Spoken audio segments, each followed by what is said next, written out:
श्रीनगर से ताल्लुक रखने वाली ताहिरा और उनके बेटे मंजूर अहमद भट्ट की कहानी न केवल संघर्ष और कठिनाइयों का सामना करने की मिसाल है, बल्कि ये नारी शक्ति और परिवार के सामूहिक प्रयासों से जीवन को संवारने का प्रेरणा स्रोत भी है। दरअसल ताहिरा पहले घर का कामकाज करती थीं, जिन्होंने अपनी मेहनत और लगन से न केवल अपने परिवार को संजीवनी दी, बल्कि अपने बेटे को भी अपनी कला का प्रशिक्षण देकर उन्हें जीवन की राह दिखाई। कश्मीर के श्रीनगर के लज्जन गांव में जन्मे मंजूर अहमद भट्ट आज एक सफल अंतर्राष्ट्रीय हस्तशिल्पकार हैं। वे अपनी गरीबी भरी जिंदगी को कभी नहीं भूलते। मंजूर ने आवाज द वॉइस को बताया कि हमारे पास कभी भी अच्छी आमदनी का कोई जरिया नहीं था। बचपन में स्कूल जाने के लिए यूनिफॉर्म तक नहीं था। मेरे पिता अकेले ही परिवार का खर्चा उठाते थे और हम सब भी उन्हें सहारा देने के लिए काम सीखने में लग गए।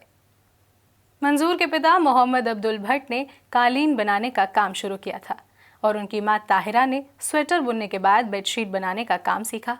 हालांकि उनकी स्थिति बेहद कठिन थी, लेकिन उन्होंने कभी हार नहीं मानी। मंजूर के भाई फैजल अहमद भट्ट, समीर अहमद भट्ट और मोहम्मद आमिर भी अपनी मां पिता के साथ काम में हाथ बटाने लगे। इस परिवार ने मिलकर अपना कारोबार बढ़ाया और आज ये परिवार अंतर्राष्ट्रीय स्तर पर अपनी पहचान बना चुका है। मंजूर अहमद भट्ट ने अपनी कला को और विस्तार दिया। शुरुआत में बेडशीट बनाने के बाद उन्होंने कालीन बनाना शुरू किया। 2007 में उन्होंने नए डिजाइनों में बेडशीट बनाने का कार्य शुरू किया। धीरे धीरे उनके उत्पादों की मांग बढ़ी और उनके व्यवसाय में लगातार वृद्धि होने लगी।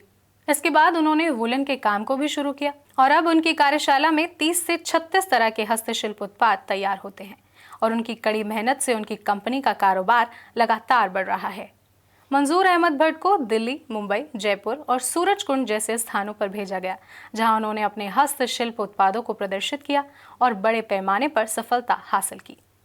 इन मेलों से उन्हें विदेशी ऑर्डर भी मिलने लगे और उनका कारोबार अंतर्राष्ट्रीय स्तर पर फैलने लगा।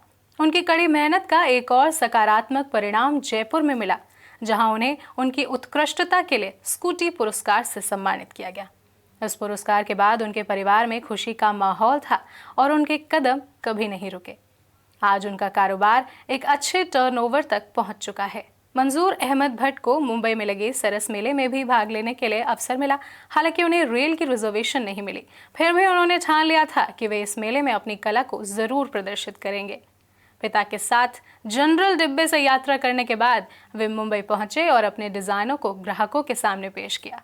उनकी कला को वहां अत्यधिक सराहा गया और उन्हें इस मेले में नेशनल अवार्ड से सम्मानित किया गया। आज श्रीनगर से 6 किलोमीटर दूर उनकी वर्कशॉप में 150 कारीगर काम करते हैं। मंजूर अहमद भट्ट का मानना है कि इस कला को आगे बढ़ाने का एकमात्र तरीका है कि युवाओं को इसका प्रशिक्षण दिया जाए। इसी उद्देश्य से उन्होंने अपनी वर्कशॉप में युवाओं को प्रशिक्षित करना शुरू किया है, ताकि ये कला पीढ़ी दर पीढ़ी आगे बढ़ती रहे। इसके अलावा उन्होंने सेल्फ हेल्प ग्रुप के माध्यम से महिलाओं को रोजगार देने की पहल की है, जिससे उन्हें आर्थिक स्वतंत्रता प्राप्त हो रही है।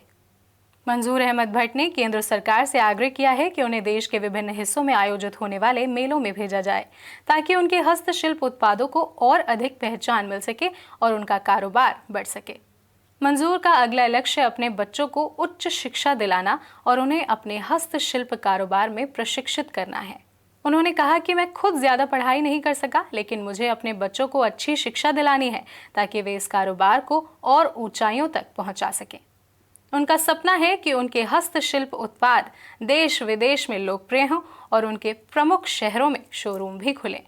मंजूर अहमद भट्ट और उनकी मां ताहिरा की कहानी न केवल संघर्ष की है, बल्कि ये कड़ी मेहनत, समर्पण और परिवार के सामूहिक प्रयासों का परिणाम है।